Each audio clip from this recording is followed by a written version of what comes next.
Archéophiles, bonjour et bienvenue.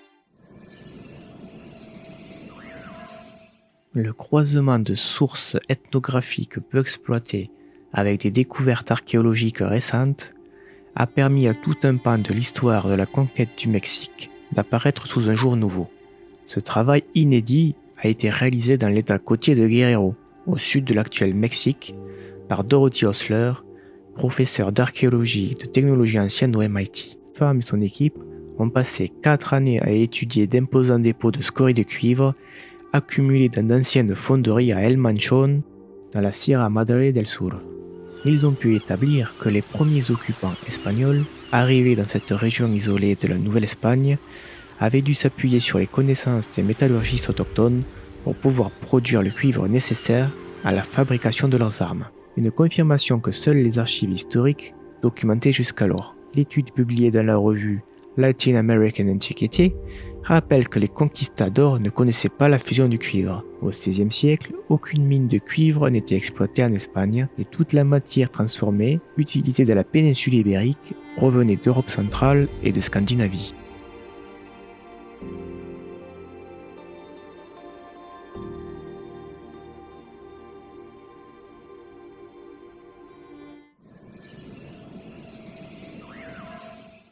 Les sociétés locales exploitaient ce minéral depuis des siècles, pour sa couleur proche de l'or, auquel il était souvent allié, ainsi que pour la production d'objets rituels comme des sonnailles et grelots, des instruments de musique, recueillis en nombre dans les sépultures. Les conquistadors ont alors pu obtenir en quantité ce métal dont ils avaient tant besoin pour l'artillerie.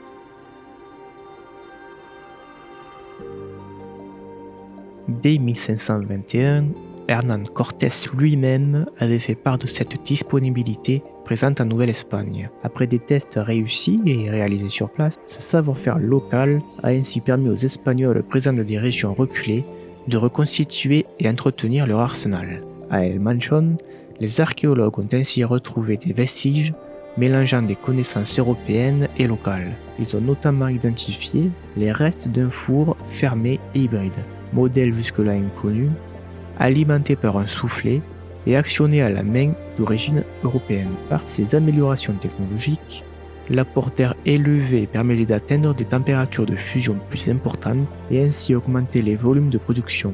L'activité intensive de production d'El Manchón aurait débuté vers 1630 pour s'achever vers 1825.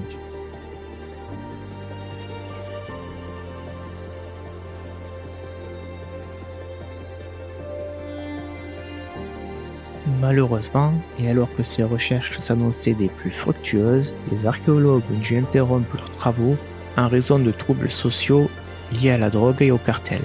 Nous arrivons au terme de cette nouvelle Archéo News. Je vous remercie de votre attention et je vous dis à très bientôt.